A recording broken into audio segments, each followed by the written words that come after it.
All right, this is some good stuff. Donald Trump just went on Hugh Hewitt's morning radio show strictly just to vent about VP Harris's CNN town hall last night, where she converted multiple undecided voters into likely Harris voters. And Donald Trump could not hide how much that annoyed him, how much it annoyed him that VP Harris was able to control the narrative and control the airwaves. And you know, the Hugh Hewitt show has become a regular stop for Trump during this campaign cycle because it's the perfect platform for him to spew his BS with no pushback. In fact, they just blow smoke up his ass the entire time, and you'll see that throughout this video. On top of that, I really like to highlight some of the more pro-democracy initiatives going on. For example, the Biden-Harris administration just devoted $428 million to expand clean energy manufacturing in coal communities, and we should be talking about this stuff. So with 12 days to go, make sure you drop a like, make sure you watch until the end. That's the best way you can boost this pro-democracy message, and it's free. So let's jump into the MAGA world really quickly. Hugh Hewitt asks Donald Trump,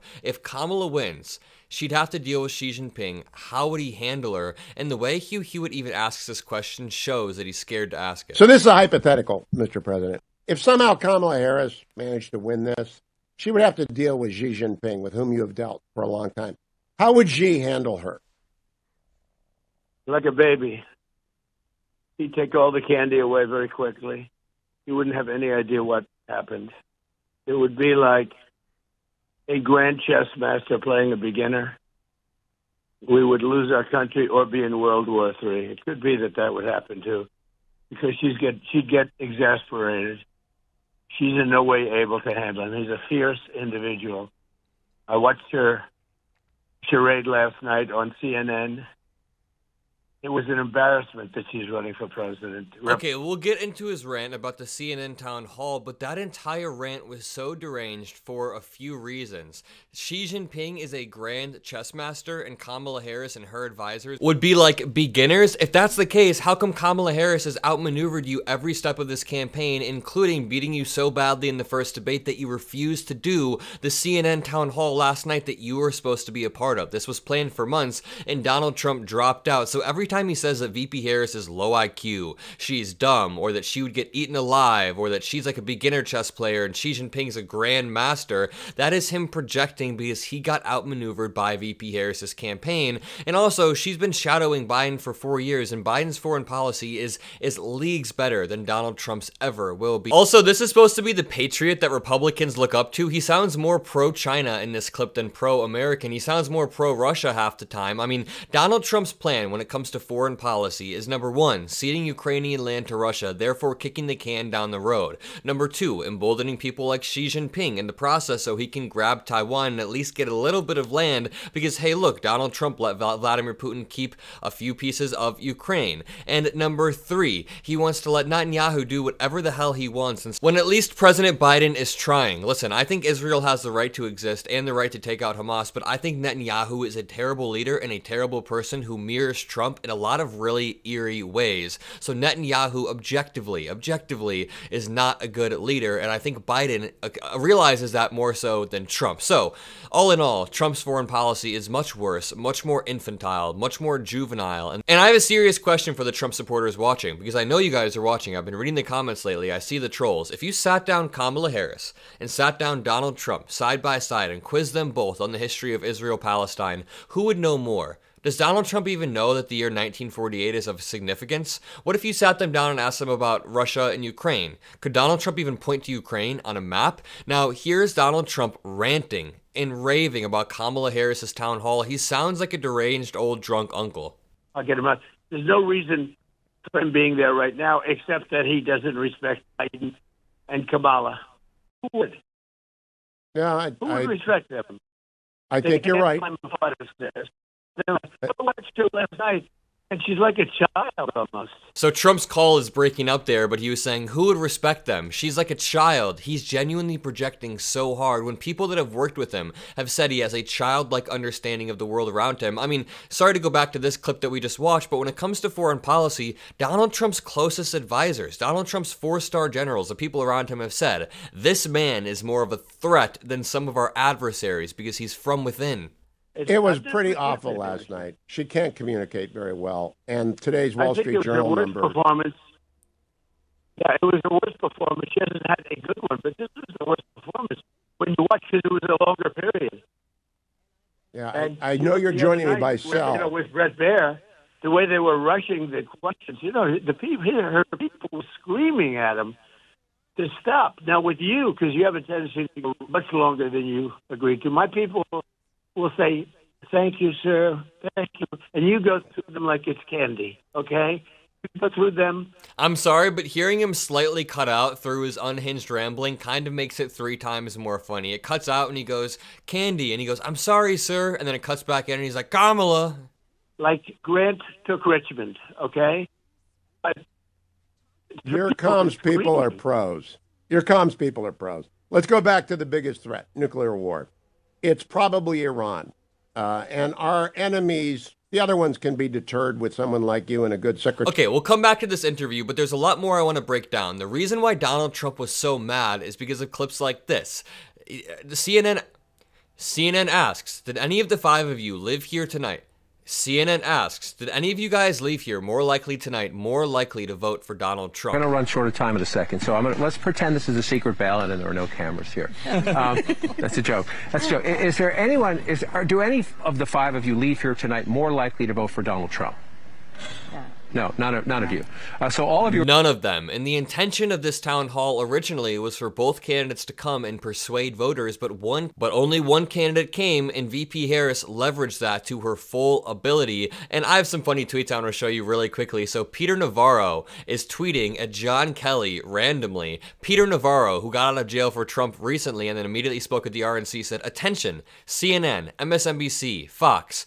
Happy to debate John Feckless Kelly anytime.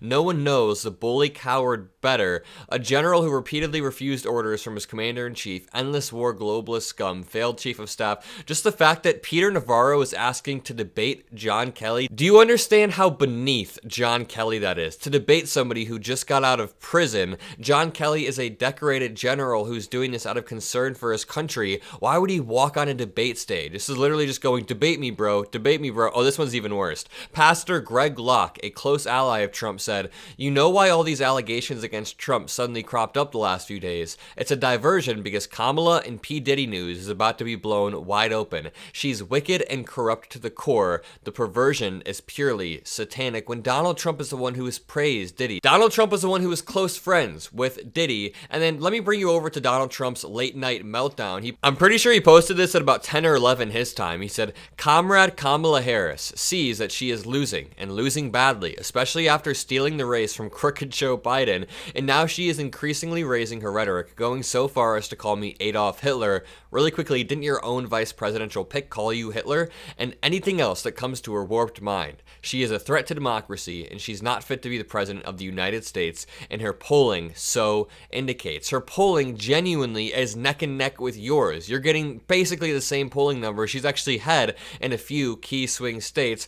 Let's go back to the interview with Hugh Hewitt, because he actually rants about his polls for a bit, and he completely makes up numbers. He totally makes up numbers about having polls showing him 7 or 8, and I'll show polls on the screen while he's talking and show you that's not what any of the national polls look like, or swing state polls. My poll still called me, "So you're up 7 points." The next said, "So you went up 6.2 points," and it's rather amazing. But Trump derangements, I don't know. I think I'm a nice person, but I'm a negotiator.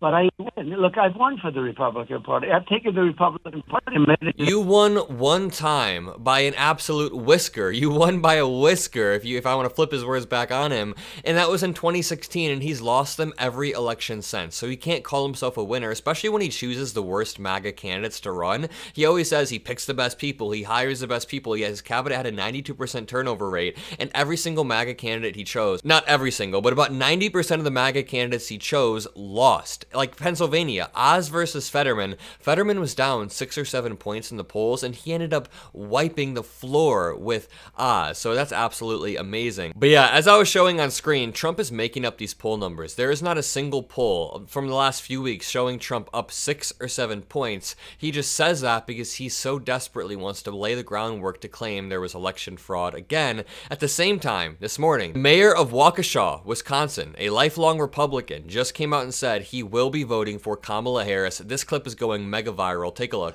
Says tonight he's voting for Kamala Harris for president. Sean Riley tells our Jason Calvi why he's not voting Republican this year and why he feels the need to make that known.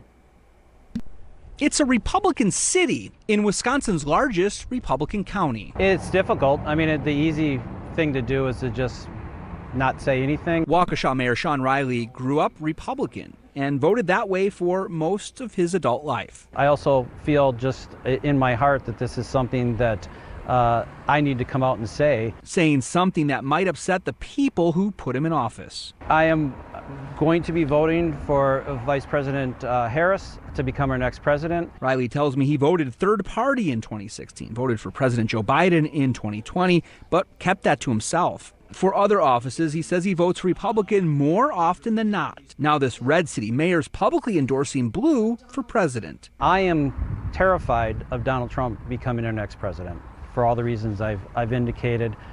He's already been impeached twice. He's been convicted of felonies, and this is not what the United States needs. This is not what the United States needs, and this man said he's terrified of Donald Trump becoming the president. He's been impeached, he has felonies, and just to compare that with how the Biden-Harris administration is going a few years in, about 4 years in, recently, the Biden-Harris administration announced $428 million for coal communities to expand clean energy manufacturing. And many people may not think this is a massive story because it doesn't affect us immediately, but I really want to start placing more emphasis on these pro-democracy stories. I want to relentlessly cover pro-democracy candidates so we can build out this community to be more pro-democracy. We do talk a lot about Trump because he's the Republican frontrunner and he's campaigning every single day, but there are so many good things going on right now. So drop a like and drop some comments for that. Let me know if you guys want to see more pro-democracy content like this, especially after the election, and the best way you can boost it is by watching it until the end. So, the United States Department of Energy announced Tuesday $428 million in grant funding for the building and expansion of green energy manufacturing in communities where coal mines have recently been decommissioned. So this is amazing, an amazing step towards a more green America in towns that are ripe for the picking, are ripe because they have these decommissioned coal mines. And also, this shows what's at stake with Donald Trump's term. I mean, a second Donald Trump term would have him trying to restart these coal mines and end these green initiatives. The great part is, this is an initiative led by small and medium-sized businesses, so the projects will address crucial vulnerabilities in the country's energy supply crisis. This will decrease energy costs, therefore decreasing the cost of everything. And Donald Trump always says he's going to fix the energy problem, but how? He doesn't have any actual solutions or any actual plans. This is the Biden-Harris administration taking steps forward. Here's billionaire Richard Branson talking about Donald Trump saying something similar. It's so nice seeing billionaires that aren't Elon Musk shredding into Donald Trump. The story about the first time I met Trump, because I think it's important for people to know. And it was a lunch, and he'd just been bankrupt, and he spent the whole lunch talking about 5 people who he'd asked for help, who'd refused to help him, and how he was going to spend the rest of his life destroying those 5 people. The reason I tell the story is I just think it shows the vindictive nature of this man. He's a dangerous individual, and I think people should realize how dangerous he is. And I'm afraid that nothing about his presidency has let me change my views on him. I mean, look, Obama was completely straightforward, and if you had a project that was right for the country, he would, I'm sure, would have backed it. With Trump, I'm sure that those people are sycophantic to him most likely will get on, better than those people who are not. But I think I think that it is wrong to be sycophantic to Trump. Oh, he had no clue. He had no clue how spot on he was. This was a few years back, and now being a loyalist is the entire core piece of Project 2025. Donald Trump plans to sign the Schedule F executive order on day 1, which says he can fill institutions full of people who are loyal to him, straight up loyal, so he does not run into the same problem that he ran into with Mike Pence, who didn't want to shred the Constitution for personal reasons. Back to this Hugh Hewitt interview where Donald Trump is whining, saying that Democrats are crude and vicious or something of that sort. Terrible things. These people are crude, rude, and vicious. And by the way, he's only a vessel, and so is Joe Biden. Then he says that Kamala's only a vessel, just like Joe Biden. And this is what I hear at Trump rallies all the time, that the deep state is actually controlling Kamala Harris and Joe Biden and Barack Obama, but they can never define the deep state. Just like they say, they tried to kill Trump. Who's they? Not the leader of the party. He never was. He's a vessel. For who? And he was a perfect vessel because he would have done anything they told him. He even got out when they told him to get. This is the worst Trump interview ever. His phone is breaking up. Sorry, that's not on my end. That's on their end. And she's no different. She's a vessel. I watched her last night. She's got no intelligence. She's got nothing. She's got nothing. And you can't. She's got nothing? Nothing at all? Have a leader like that. And so instead, this very powerful party, the Democrat Party, that's vicious and crooked as hell, they take over people. They envelop people. Unless they had the right person, but they don't have. They sort of like these people because they're like clay. You can do whatever you want with them. So you're going to have a very tough choice the day after you take the oath of office, or maybe even the day that you take the oath of office. You're either going to have to pardon yourself or you're going to have to fire Jack Smith. Which one will you do? Ooh, let's see what Trump says. I haven't gotten this far in the interview yet. I think he's going to give a non-answer. Oh, it's so easy. It's so easy. Like, he's a crooked person. He's a dishonest person. We had a brave, brilliant judge in Florida. She's a brilliant judge, by the way. I don't know her. I never spoke to her. But we had a brave and very brilliant judge. He's really going to put Eileen Cannon in charge of the Department of Justice. That's what's been floated around, that she's going to be the Attorney General. She has suffered through with these animals.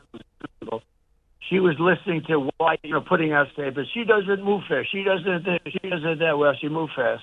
But the fact is, and the big case was that case, this case. You even said, oh, that's the big... Sorry, this interview is unintelligible, not only because of Donald Trump, but because of the lag. But I do want to show you, as this was happening, Rick Scott went on Fox News, and Aaron Rupar says, Maria Bartiromo just goaded Rick Scott into pushing the Great Replacement Theory live on Fox News. This dude looks like a zombie who just walked out of the grave, but the Great Replacement Theory is that immigrants are coming over to replace white people and vote blue and radically change our country. They intentionally open the border and let drugs, criminals, and terrorists. How many Laken Rileys do we have to have before the Democrats finally say they're going to secure the border and protect all of us? I don't understand the motivation here. If your child, this happened to your child? I don't even understand the motivation. I'm sorry, Maria? What's the motivation for having a wide open border for 4 years and allowing into this country potential terrorists that want to do us harm? We don't have a wide open border. Well, the only thing I can see is it helps them increase the census in states where they get more electoral votes. That's unbelievable. So supposedly California would lose unbelievable number of electoral votes because they count the illegal immigrants in their census population. Who has ever said that? Where does this conspiracy theory come from? Who has ever said that that is a strategy ever? Now here's more of this interview. Companies. Now I want you to use tariffs on China. They're our enemy. And I want you to shut down Iran again. But what are you going to do about the EU and the UK attacking our companies? Well, if the EU and the UK go after Apple and Google and all those companies, and the great companies, if they do that, then they're not our friends. Do you think they're our friends? Let me tell you, they're just as tough as China, almost. China has this interview is a disaster. Sorry, I'm just watching Hugh Hewitt's face, and I don't feel bad for him, but I know the feeling of getting excited for an interview I couldn't imagine with the president, and then having technical issues. That's got to be rough. I wonder if he was mad at his staff. I wonder if Trump was mad at him. Having technical issues in an interview like this is absolutely wild. But if you guys enjoyed this video, and if you appreciate what I do, drop a like, subscribe. I want to end this off with this video of this kid in a MAGA church. This is absolutely insane right here. This kid looks like he's loving it. He's on some sort of sleigh, and a baby and a kid. Oh, this kid's loving it. Honestly, I think he's probably a low-key Kamala voter with this type of reaction, but either way, drop a like, subscribe, have a great rest of your day, and peace out.